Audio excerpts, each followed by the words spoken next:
सो आज हम डिस्कस करेंगे बहुत important editorial of the Hindu जो कि है negotiating federalism in higher education के बारे में। पहले हम इस चीज़ का मतलब देखेंगे नेगोशिएटिंग फेडरलिज्म का। उससे पहले आप बताइए एजुकेशन कौन सी लिस्ट में आता है and union list, state list and concurrent list Indian constitution के कौन से शेड्यूल में है। पहले हम बात करते हैं एजुकेशन की। एजुकेशन कंकरेंट लिस्ट में आता है। तो कंकरेंट लिस्ट में आता है, इसका मतलब स्टेट एंड सेंटर दोनों लॉज बना सकते हैं और यहीं से फेडरलिज्म इश्यूज़ की शुरुआत होती है। तो इस एडिटोरियल में हम इन्हीं इश्यूज़ के बारे में बात करेंगे थ्रू माय नोट्स। ठीक है, तो हम देखेंगे कि इश्यूज़ सेंटर और स्टेट के रिलेशन के बीच में आ क्यों रहे हैं। तो सबसे पहला है कि रेगुलेटरी अथॉरिटी, कौन रेगुलेट करेगा, यूजीसी या सेंटर। करिकुलम, स्टेट चाहती हैं कि उनका लोकल कल्चर का इंक्लूजन रहे, तो वहाँ पर एक फ्रिक्शन है। तीसरा लैंग्वेज पॉलिसी, आप बहुत ही एग्जाम्पल आपने सुना होगा तमिलनाडु, जिसमें थर्ड लैंग्वेज मॉडल को एक्सेप्ट करने से मना कर दिया। ठीक है, then fourth is the public funding, क्योंकि सेंटर की आप ये कंडीशनल होता है, अगर आप सेंटर की डायरेक्शन के अकॉर्डिंग चलते हैं तभी आपको पब्लिक फंड सही से यूटिलाइज करने को मिलता है। And other one is the digital governance.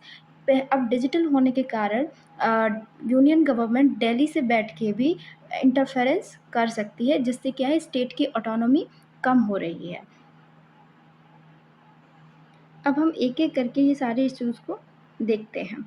First one is कि तमिलनाडु ने यूजीसी सर्कुलर को अपोज़ किया है, जो जिसमें क्या था कि थर्ड लैंग्वेज जो भी 8th शेड्यूल में है, वो आपको कोई भी लैंग्वेज आप चूज़ कर सकते हैं for university, college and technical institution, लेकिन तमिलनाडु 2 लैंग्वेज पॉलिसी पे ही स्टैंड किया। एंड द सेकेंड फ्रिक्शन जहाँ हो रहा है that is about appointment of VC and power of governor over university. जैसे हमें पता है कि गवर्नर जो है उसे कौन अपॉइंट करता है, सेंटर। तो ये स्टेट का कहना है कि एक तरीके से सेंटर ही रूल कर रहा है। ठीक है, तो हमारा जो वीसी का जो है वो उसे किसी करना चाहिए, स्टेट गवर्नमेंट्स का रोल होना चाहिए उसमें। तो स्टेट लाइक तमिलनाडु, केरल, कर्नाटका, इन ये लोग अपोज कर रहे हैं उस चीज़ का। थर्ड वन इज़ दी विकसित भारत शिक्षा अधिष्ठान बिल 2025। इसमें क्या है कि ये अभी तक जॉइंट पार्लियामेंट्री कमेटी में है। इसका मेन पर्पस है रिप्लेस करना UGC, national commission of teacher education, all India council of technical education को। इसमें आपको बहुत ही अच्छे से ध्यान रखना है कि अभी इसमें मेडिकल और लीगल को इंक्लूड नहीं किया है। ठीक है, तो इससे लेकिन स्टेट का क्या कहना है, स्टेट का कहना है कि उनकी जो यूनिवर्सिटी ऑटोनॉमी है वो इस चीज़ की वजह से अफेक्ट होगी। ठीक है, क्योंकि जो पावर है वो बहुत ज़्यादा किसके हाथ में चली जाएगी, पावर सेंटर के। Then fourth one is the academic bank of credit, ABC. ये क्या है, डिजिटली स्टोर करता है स्टूडेंट के स्कोर को। ठीक है, अब इसमें क्या है, जिससे क्या है सेंटर सुपरविज़न कर सकती है। एक स्टेट का स्टूडेंट अपने क्रेडिट्स को कैरी करके अनदर स्टेट में भी जा सकता है, तो इसका ये बेनिफिट है। लेकिन स्टेट का कहना क्या है कि उनकी ऑटोनॉमी कम हो रही है, इंटर स्टेट माइग्रेशन हो रहा है। ठीक है, the other one is the institution of eminence, जिसे कौन कंट्रोल कर रहा है, सेंटर डायरेक्टली कंट्रोल कर रहा है। तो स्टेट का कंसर्न है कि फंडिंग को नेशनल रिफॉर्म से लिंक करके सेंटर पॉलिसीज़ डायरेक्शन को इन्फ्लुएंस कर रहा है। ठीक है, एंड आपको एक और पॉइंट जो मैंने यहाँ पे ब्रॉड में मेंशन नहीं किया है, दैट इज़ पब्लिक फंडिंग। तो फंडिंग भी सेंटर के इन्फ्लुएंस का इम्पॉर्टेंट सोर्स है। ठीक है, वो इसी का एग्जाम्पल, उसके एग्जाम्पल ही है ये ABC and institution of eminence. All right, but editorial का सबसे इम्पॉर्टेंट पार्ट आता है ये, that is strategic adaptations. Strategic adaptations का मतलब क्या है कि जो भी रिफॉर्म्स हैं वो state as it is accept नहीं कर रहे हैं, वो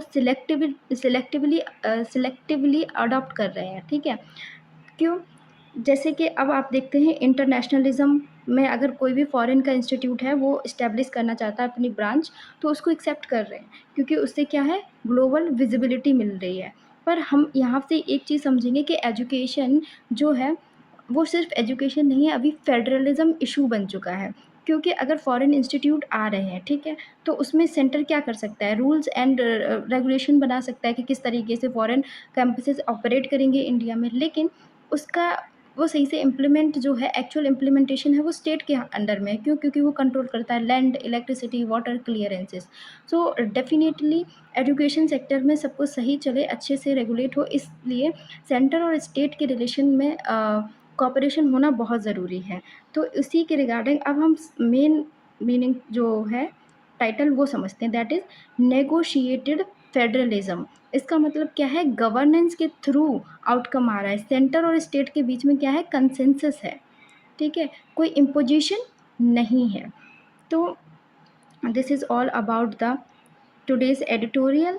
इसके अलावा मैंने आपको एक क्वेश्चन दिया है मेंस का, इसको प्लीज़ ट्राई करना। Higher education governance has emerged as a significant arena of center and state relation in India, examine the light of recent reforms in the higher education sector। जो भी पढ़ा है उसी के अकॉर्डिंग आपको सोचना है।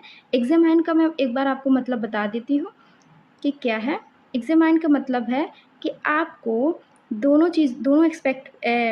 एस्पेक्ट्स पे बात करनी है। First one is the positive और नेगेटिव, दोनों चीज़ों को लेके बात करनी है, ठीक है। और रिसेंट रिफॉर्म्स के बारे में मैंने बताया ही आपको, पॉइंट वाइज 4-5 पॉइंट्स लिखवाए हैं, उन चीज़ों को देखिए। एंड वीडियो अच्छा लगा हो, एक्सप्लेनेशन अच्छा लगा हो तो please like, subscribe and comment करिए। Thank you so much.